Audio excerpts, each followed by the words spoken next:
Maraming nagtatanong kung bakit patuloy daw na maganda yung ating mga tinatanim na mais.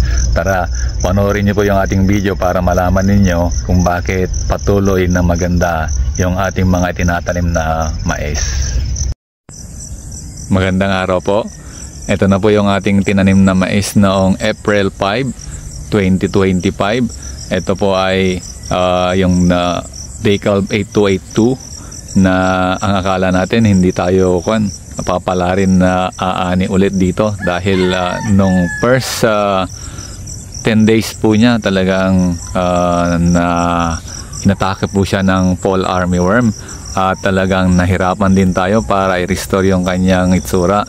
So after 33 days ito na pa yung kanyang itsura at marami yung nagtatanong kung ano ba yung ginagawa natin, kung bakit natin nami-maintain yung ganda ng ating mais na kahit anong buwan tayo magtanim, maganda yung ating mga tinatanim na mais. Dito po sa atin, unang-una, nais kong malaman ninyo na konti lang yung mga nagtanim ng mais at tinanong ko sila kung bakit hindi sila nagtanim. Yung mga dating kasama kong nagtatanim, hindi po sila nagtanim ngayon. At ang rason nila kung bakit hindi sila nagtanim ay masiba daw, talagang mabangis yung mga uod sa mga buwan na ito. Tama po yung kanilang sinabi at ito'y aking naranasan na talagang napakasiba po at napaka talagang matakaw ng mga uod na yan. So katunayan, ito po yung ating mais sa malayo, maganda po siya, pero pag titignan nyo ng malapitan, ito po yung mga ginawa ng uod sa ating mais. Ayan, no? Pero nakaka-recover na po siya. Yan. So 33 days, sa 40 days ibibigay natin yung huling spray po dito. Of course, ilalagay natin yung ANAA, Heavyweight Tandem at yung chelated calcium. Tinatanong ng mga ng mga bumibili ng set natin, yung plant booster at saka yung complete fertilizer, yung abono na nandun, yung puti, no? Special formulation po yon para ihahalo sa ating insecticide para hindi po siya talagang nag-a-attract ng uod. Yung pong abono na yon ay insect repellent. Yun po yung nilalagay natin sa palay para hindi siya uurin, kaya para kahit hindi tayo naggumamit ng insecticide, maganda yung ating punlang palay at matibay po siya, hindi basta-basta napuputol kung siya ay binubunot. Kaya po natin hinalo yon sa ating complete package para mayroon po kayong gamitin. Ewan ko baka kayo ay nakabili na nun at hindi nyo po alam gamitin, nihahalo po yun either sa unang spray or sa huling spray. Sa unang spray kasi pag maraming uod, talagang importante yon para maging kasama ng insecticide. Halimbawa, gagamit ka ng Wild Kid, gagamit kayo ng Prebaton o ano pa mang mga insecticide, ihalo nyo po yun para mas malakas yung pamatay uod kasi insect repellent po yun. At saka pinapatibayin po nun yung ating mais para kahit umulan or magkaroon ng malakas na hangin, hindi po basta-basta napuputol o nababali yung ating mais. So nakikita nyo po ngayon yung ating maisan. Pinapasyal ko po kayo dito sa ating maisan na tinanim noong April 5. So ito po yung kanyang itsura. Parehas po na pantay-pantay at maganda yung kanyang tubo, no? Dahil yun nga, inalagaan natin siya, hindi natin siya pinanood habang inuud, hindi natin siya pinabayaan habang talagang napakaraming mga problema ngayon sa mais.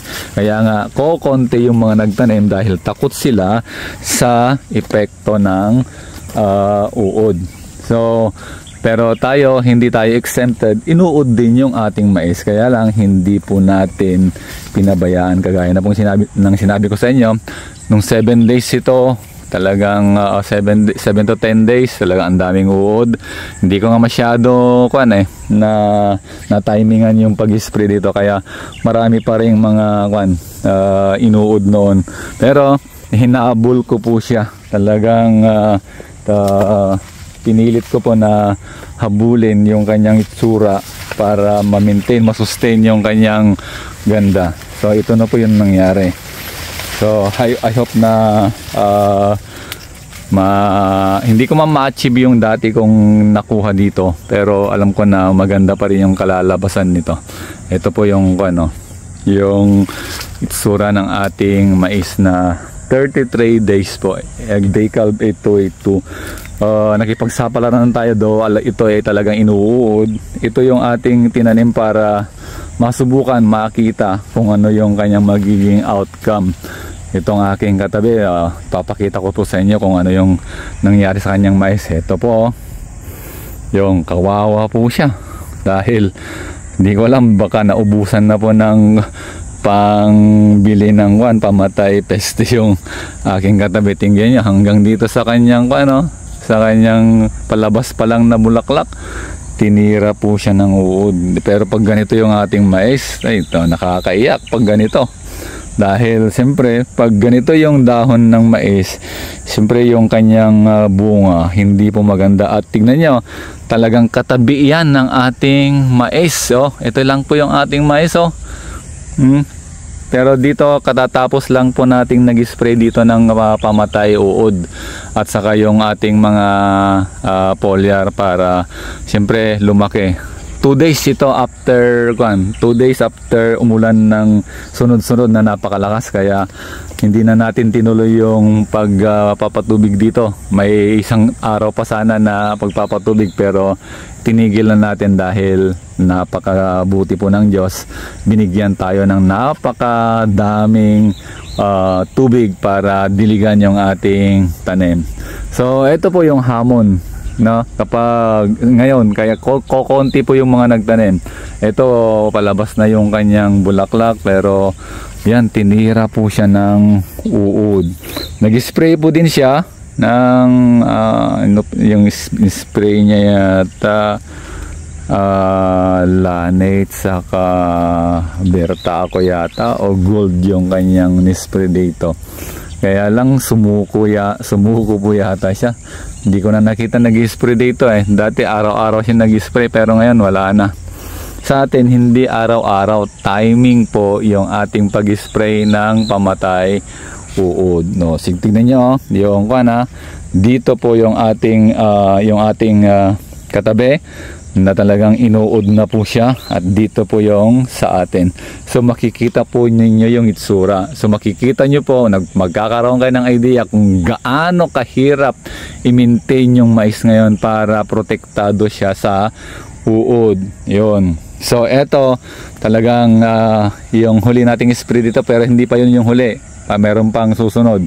Nilagyan natin po siya ng yung chelated calcium, yung puting abono, para dagdag lakas ng pamatay uod, para kasi insect repellent yun, para hindi kaagad-agad ito atakihin ng mga uod, para mayroon po siyang protection. So pero hindi lahat protektado ng mayroon pa ding mangilan-ngilan. Pero eto yan, ito yung tuloy-tuloy sana yung uod dyan, kaya lang nung na-sprayhan nahinto. Yan mayroon pa din, pero hindi natin siya tatantanan. Patuloy natin siyang protektahan para naman hindi sayang yung ating investment, hindi sayang yung ating gastos dito. So ganito po kahirap. So ang forecast ko dito siguro meron ng parte na talagang tinira na din ng uod yung ating mais. Kaya may mga portion dito, kasi tignan nyo naman itong katabi ko, talagang grabe. Tinira siya ng So kailangan pag ganito yung sitwasyon dito sa ating katabi, lagi tayong nag-spray. So dito kailangan ko ulit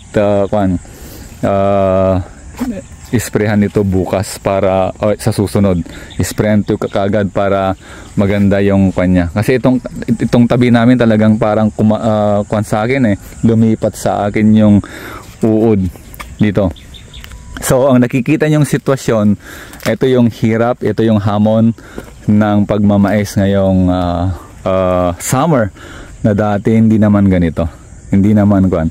Pero ito yung tinatawag nating changes. Ito yung tinatawag na pagbabago sa pagtatanim ng mais. Ito yung tinatawag nating mga hamon para masubukan, matignan kung hanggang saan yung kaya mo na gawin para ma-sustain yung ating mga halaman, para maalagaan yung ating halaman. So eto, kailangan pala, buti pumunta ako dito, kailangan pala na isprehan ulit ito para hindi lumala yung doon sa parting yon, ang ganda nung nung itsura, pero dito lang sa boundary namin talagang yun, grabe, daming wood. Hindi pwedeng pabayaan ito dahil masisira itong portion na to kapag hinayaan ko lang to. So buti nung nakaraan nag-spray tayo dito para hindi gaanong ayun, yung mga nisprayan ko dati nagbabago na, pero kailangan doblehin ito para protektado talaga.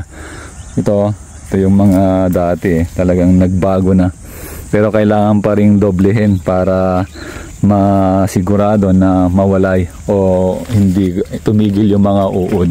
So by the way, yung patuloy nating paggamit dito ng tricky fertilizer, ang isang sikretong bakit sustain na magaganda yung ating mais, sustain na yung kanyang taas, talagang matataas yung ating mais, at halos pantay-pantay yung laki nitong ating mais, hindi kagaya dito sa kabila na may maliit, may mga malaki. So siguro normal lang yan dahil may mga huli siyang tinanim dito pero dito sa atin, dahil for the last 10 years na tuloy-tuloy yung pag-apply natin ng tricky fertilizer or yung lactobacillus na siyang nagbibigay ng maraming microorganism dito, kaya maganda po yung ating mais.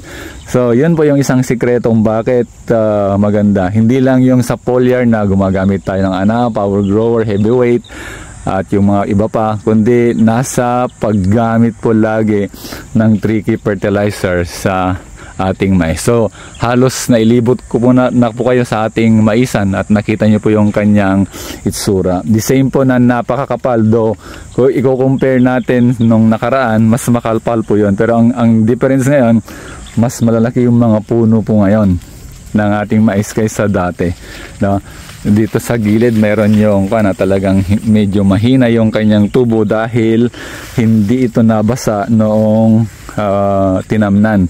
So nahuli yung paglaki ng ng mais na ito, kaya ganito yung kanyang itsura. At tignan niyo po yung itong tinanim ko dito ay yung NK6410 BIP, pero parehas lang inuud din yung ating NK6410. So kahit sinasabing BIP o yung hindi tinatablan ng uod, ngayong buwan na ito talagang iba yung naging sitwasyon. So hopefully na itong pag-ulan-ulan na ito ay makakatulong sa ating mais para medyo lalaki ng mabilis yung ating mais at medyo makokontrol, madaling kontrolin yung mga uod po dito.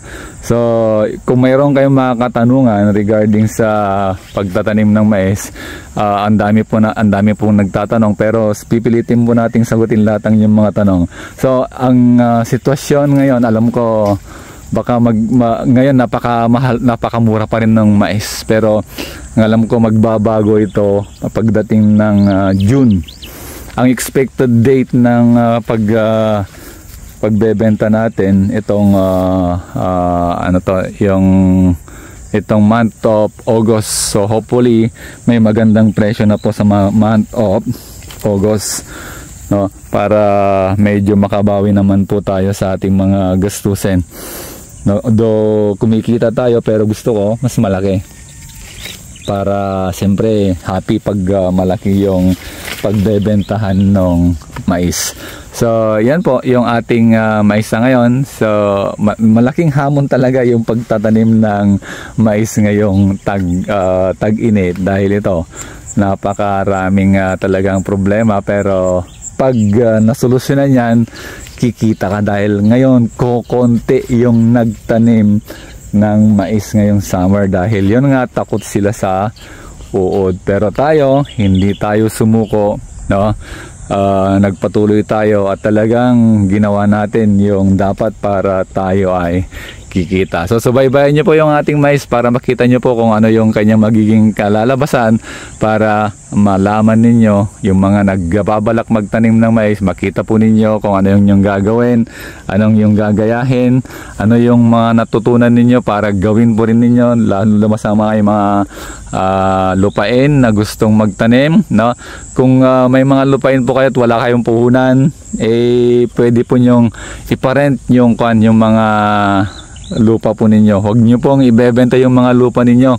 At kaysa naman sa kung alimbawa kung mura yung upa, kaysa naman nakatiwangwang lang dyan, mas maganda yung kahit mura pero kumikita kaysa walang kita. So magtiyaga na lang po kayo sa mga kahit mura, basta may kita, mas mabuti kaysa walang kinikita. So patuloy po kayong manood, sumubaybay sa ating mga video, at sasabihin po natin yung ating mga ginagawa. Though alam niyo talaga nagbabago yung panahon, pati yung pag-control ng mga insects nagbabago din, kaya updated dapat kayo lagi sa ating mga farm activities at kung paano natin ito gagawin. God bless po.